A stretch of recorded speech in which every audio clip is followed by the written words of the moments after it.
Well, I just went to Africa via Seattle. Why Seattle? Because I was picking up people who I needed to take to Africa on my longest trip. It was absolutely wonderful. We got to see so much, and I cannot wait for you to know. While in Africa, I also got to meet my dad. The dad I love, the dad that rescued me, and I cannot wait to tell you more. So let's start and let's get into the video so we can learn what I got to do and see in Africa.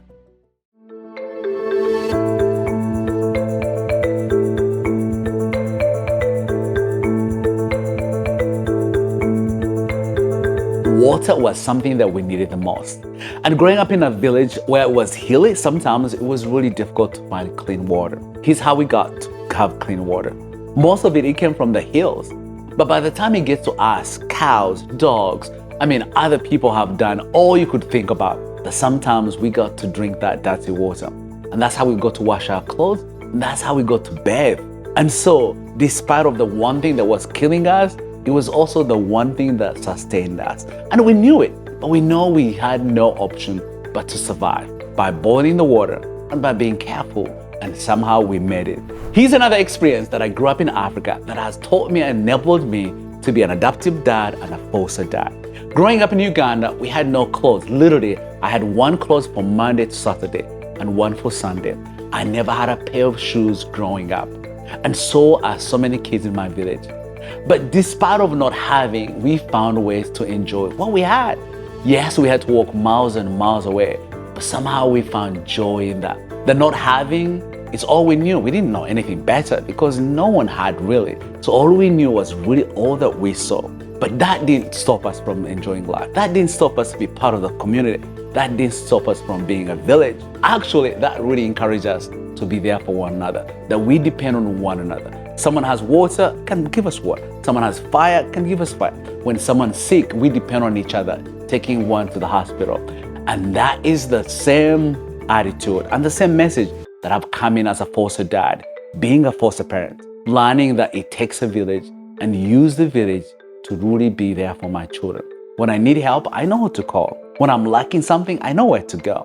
But also when my kids are through or going through a difficult time, I know how to approach that because my past really showed me, helped me to not dwell in the hardship, but through that, find ways on how to help one another. And that is my way of helping my family every day, using a little glimpse of hope to give hope to the hopeless. Always exciting to have you here. So here's what you can do. Subscribe so you get to know what we get to do every day. But also you get to follow us. So do not forget to subscribe. And if you even want to go farther, you can directly support us by being member of our channel. So you can help us do more, help more, and truly bring more of what you like.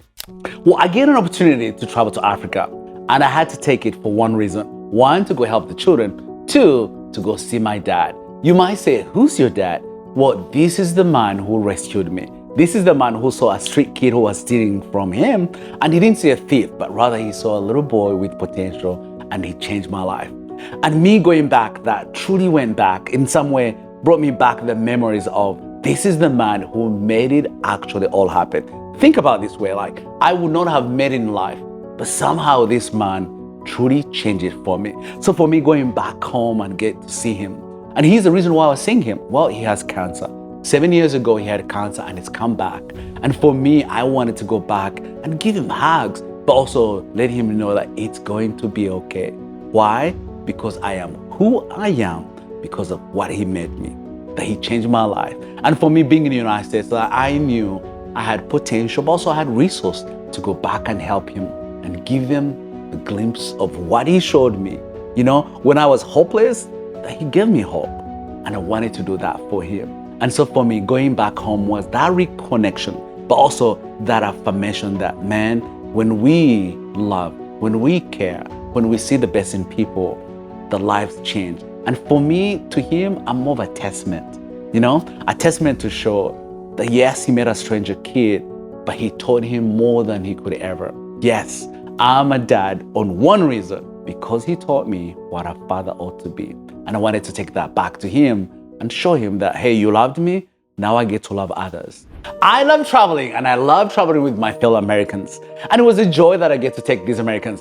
Most of them or all of them had never been to Africa. So it was their first time. And it was a joy to watch them eat the food. It was a joy to watch them. They drive on the wrong side. Well, they drive on the left side rather than the right side. And it was a joy to see them kind of like, oh no. And we took a small plane to Uganda or to the village, and they were able to see the entire part of the western part of Uganda. So it was really neat to see them really enjoy, see the beauty of the country, see the beauty of what truly my Uganda had to offer.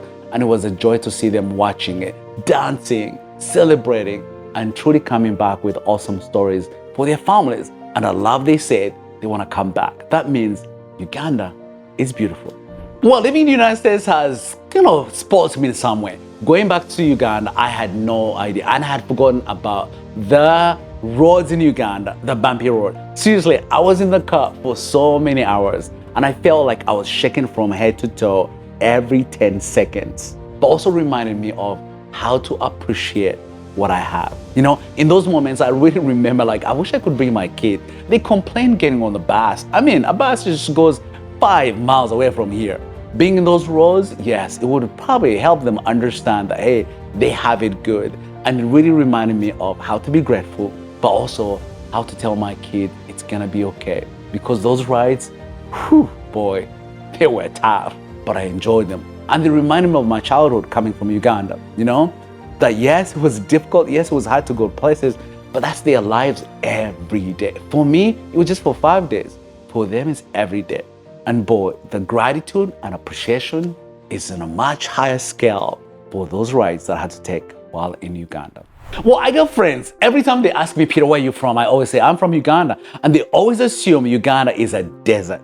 It's not really a desert. Uganda is on the equator and it's tropical, so it's always green. And for me, going back home, looking at the crater lakes, looking at the tea plantation, looking at the green, that truly reminded me of the beauty of Uganda. The village I was visiting, or the place I was visiting, it's called the Pearl of Africa. Do you know what that means? Or the Switzerland of Africa. Because the landscape is the same as that of Switzerland. Beautiful, lush mountains. And going back home, man, I felt like, wow, I really come from the most beautiful place in the world. In my home, my kids get to watch me dancing all the time, and they always think I'm silly. But going back home, watching kids dance. In Africa, we dance when we are happy, we dance when we are sad, we dance on the funeral, we dance when we welcome you. And for me, it was a joy to see the little kids dancing at all times. Just a joy of how they will come. And that's what I love about my country and my culture. We love to dance at all times. It's the sign of joy, it's the sign of sorrow, it's the sign of just life. Let's dance. And for me, it was just beautiful to see that happen, something that I had forgotten and I miss. My friends and my families, especially my kids, they always ask Dad, if we come to Africa, we'll see the giraffes, we'll see the elephants. I think in their mind, they always think that they're just running around the city. That's not true. Well, hold up. In some parts of Uganda, you can be driving and all of a sudden, there are baboons and there are monkeys and it's everything. And on this trip was really awesome that as we was driving through the forest, literally there were baboons jumping on our car looking for food. So in that moment, I wish my kids were there so they can get to see really the joy and the jungle life of Africa. Baboons in the middle of nowhere. So guys, I work for World Vision and they've changed the way they sponsor children. Instead of you as a sponsor picking up the child, they've reversed that. Actually, it's the child that chooses their sponsor. So I was traveling with 2 churches from Seattle who were taking lots of pictures to a village in Uganda so the kids for the very first time are able to choose their own sponsor. Is that cool? Do you know what it means? That means we're giving dignity. That means we're giving honor. But for the very first time, we're giving kids to choose what they want, what family they want. Why should we always choose for them? So for me, that was really neat that I get to work for an organization that gives dignity to the community. I love going back home. Remember, Africans, it takes a village to raise a child. And it was really neat to see their parents come to the center to bring their little kids, to bring their little ones so they can choose their own sponsor. And it was a joy to see that dads and moms all come together in order to really see the joy of changing one child at a time. That's what I love. It takes a community. And for me to watch it in an African sense, where everyone is there excited for these Americans coming in, but also excited for their kids that they're going to have opportunity to truly change the lives of the children. And I love how we work. we work to change or to support the community. So when we provide water, it's for everyone. When the moms are having difficult pregnancies, we want to help the moms as well. So it was really neat to see the entire community there and celebrating and truly looking forward for what is about to happen to change their community, one community at a time.